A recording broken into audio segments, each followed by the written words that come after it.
Namaskar.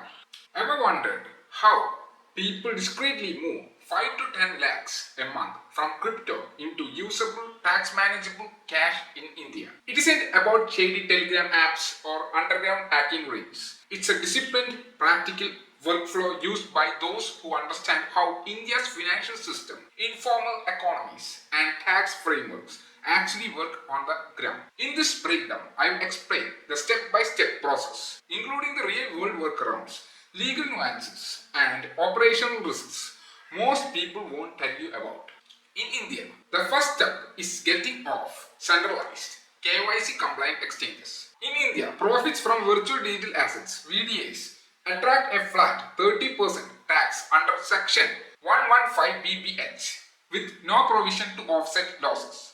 Instead of triggering a taxable event on Indian exchanges, operators swap their crypto, typically Bitcoin, BTC, Ethereum, ETH, or stable coins like USDT into privacy coins like Monero, XMR. This is done through decentralized, no KYC platforms such as BISC, Haveno, or Basic Swap.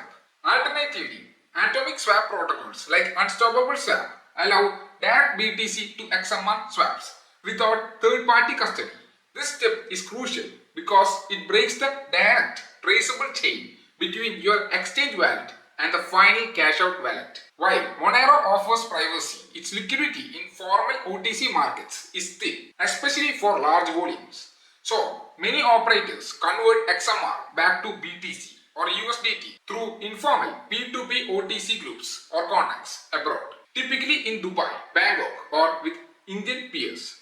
This makes the next stage, bulk cash conversion, much smoother because most OTC desks globally trading BTC and USDT, not XMR. The swap BTC or USDT is then transferred to trusted informal OTC desks in Dubai. Dubai has an active crypto cash market where operators convert crypto into UAE dirhams, AED, typically in amounts like AED 10,000 to 20,000 per transaction to stay below the UAE's anti-money laundering (AML) reporting thresholds. This is done through long-standing networks where confidentiality is valued and transactions are settled same day. The dirham cash is then used to purchase 24K gold, specifically bars and coins, not jewelry. Here's why.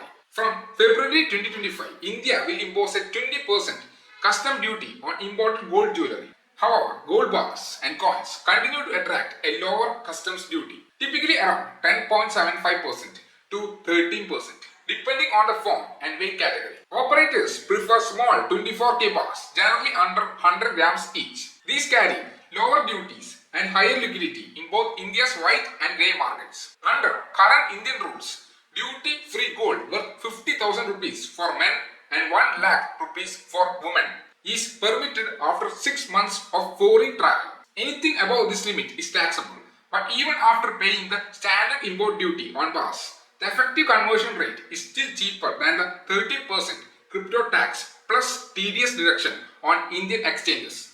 Back in India, the imported gold bars are sold to local bullion traders, scrap gold dealers, or small jewelry workshops. Formal retail jewelers like Tanishq demand PAN cards, GST bills, and proper documentation, making them unsuitable for off-the-books sales. To stay within safe limits, sellers typically limit each transaction to under 2 lakhs rupees in cash. Sales are spread across multiple traders, different localities, and staggered over several days. The goal is to keep total cash deposits under 10 lakh rupees per bank account per financial year to avoid triggering specified financial transaction (SFT) reporting to the Income Tax Department. Small cash sales usually involve a markdown of 500 rupees to 1000 rupees per 10 grams from the prevailing market rate for no invoice deals. Once you're sitting on 5 to 10 lakh a month in cash, the next challenge is justifying those cash inflows. This is where high cash turnover businesses come in. Sectors like wedding catering, tattoo parlors, private medical clinics, and mobile phone resale already deal with substantial cash transactions.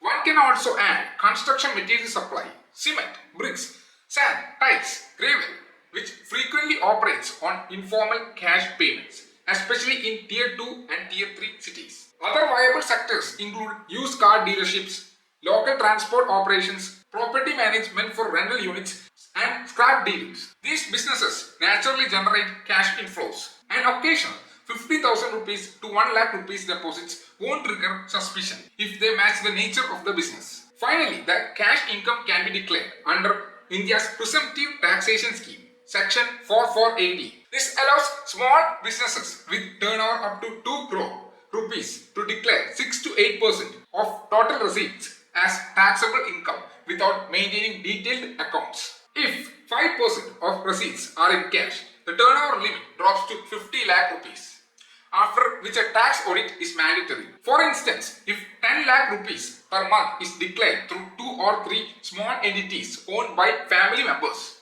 each with turnover safely under 50 lakh rupees or 2 crore rupees as applicable, tax liabilities can be capped efficiently while maintaining an official business presence. This entire workflow isn't risk-free. It demands discipline, discretion, and a good understanding of India's reporting norms and informal market culture. While it skirts legal grey areas, particularly regarding custom rules, income reporting, and tedious avoidance, the careful use of small transaction limits, high cash industries, and presumptive taxation provisions create plausible deniability. Technically, undisclosed overseas crypto holdings, large undeclared cash sales of imported gold, and informal OTC dealings abroad violate FEMA and income tax laws. That said, in practice, informal cash and gold transactions remain a substantial part of India's underground economy, especially in business hubs like Mumbai, Surat, Delhi, and Hyderabad. If you found this deep dive valuable and want more no fluff,